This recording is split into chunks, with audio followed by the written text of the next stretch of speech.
আমি উত্থান পতনের সাক্ষী। আর যারা এই উদ্ধত্ত অহংকার দেখায় তাদের পতন হবে।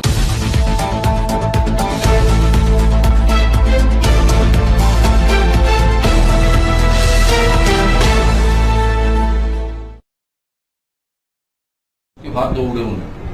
আর আমি বিরোধী দল নেতা হওয়ার জন্য দিল্লিতে গিয়ে কখনো কারো কাছে তদবির করিনি। পার্টি মনে করেছে দিয়েছি, তাই আমি কাজ করছি। ভবিষ্যতেও কাজ করব, সিনসিয়ারলি কাজ করব, নো কম্প্রোমাইজ কাজ করব। এটাতে হতাশ ভেঙে পড়ার কোনো কারণ নেই। আমি তৃণমূল কংগ্রেস করেছি, তৃণমূল কংগ্রেসের 2001-এর প্রার্থী ছিলাম আমি মুখবেড়িয়াতে। হয় এবার নয় নেভার। তৃণমূলের লোকেদের অফিস সব বন্ধ হয়ে গেছিল, তো বিজেপির অফিস খোলা আছে গোটা রাজ্যে। বিজেপি তো কাল থেকেই মাঠে নামবে। 2004-এ দেখেছি তৃণমূল 9 থেকে 1 হয়ে গেছিল। মমতা ব্যানার্জি একা খুঁটিয়ে জিতেছিলেন 98,000 ভোটে। অজিত পান্ডা থেকে কৃষ্ণা বসু সবাইকে হারতে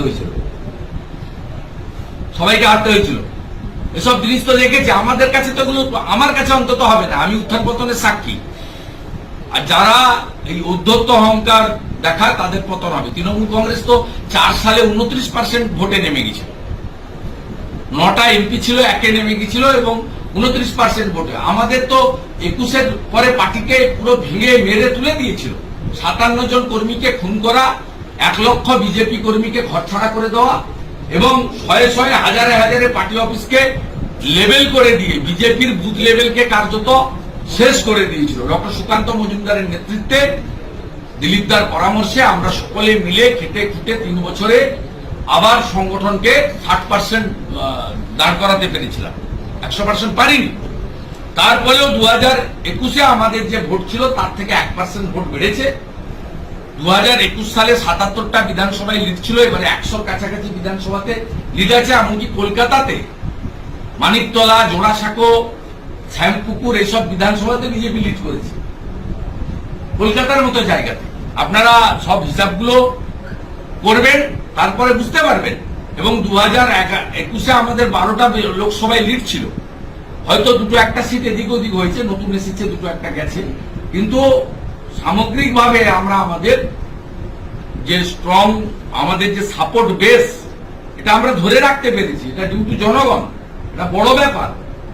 আমাদের আরো কাজ করতে হবে, আরো সিনসিয়ারলি ওয়ার্ক করতে হবে এবং যে ইস্যুগুলোর বিরুদ্ধে আমাদের লড়াই, সেই ইস্যুগুলোকে সামনে রেখে আমরা একমাত্র অপোজিশন পার্টি যাকে মানুষ রেকগনাইজ করেছে। সিপিএম কংগ্রেসকে মানুষ আগেও মুছে দিয়েছিল, এই ভোটে তারা অনেক চেষ্টা করেছেন, আবার তাদেরকে অপ্রাসঙ্গিক করে দিয়েছে। তাই গণতন্ত্রের শাসক যেমন থাকে, বিরোধী তেমন থাকে, ভ্যাকুয়াম থাকতে পারে না। তাই যে দায়িত্বটা আমাদের উপরে জনগণ দিয়েছে, আজকের ভোটেও তার রিফ্লেকশন আছে, সেই দায়িত্ব আমরা পালন করব। আর ভালো হলে অনেক সময় থ্যাঙ্কলেস জব হয়, আবার আশাতীত ফল না হলে, আজকে 21-এর বেশি হলে অমুক তমুক অনেক রকম বলতেন। কিছু সোশ্যাল মিডিয়াতে বাক স্বাধীনতা আছে, এগুলো শুনতে হবে, হজম করতে হবে, ফোন ধরতে হবে, মেসেজ করতে হবে, উত্তর দিতে হবে।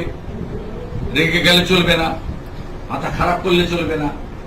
আপনি যখন জিতলে পুষ্পবৃষ্টি হবে, আপনি হেরে গেছেন তিরস্কার শুনতে হবে। সে যেখানে ঘটেছে, ঘটতে পারে, ঘটবে। কিন্তু আমি পার্সোনালি অনেক উত্থান পতনের সাক্ষী। আমি কংগ্রেস পরিবারের ছেলে। আমি দেখেছি যে কংগ্রেসের মিছিলে হাজার হাজার লোক ভোটে হেরেছে। রাজীব গান্ধী জিপ চালিয়ে ঘুরছিলেন, সেটাও দেখেছি। আমি ছাত্র নেতা ছিলাম কলেজে, আমি 95 কংগ্রেস কাউন্সিলর, সেও দেখেছি। ওটা পশ্চিমবঙ্গের সব মিউনিসিপ্যালিটি হেরে গেছিল, নাকি পুরসভা একমাত্র জিতেছিল 95।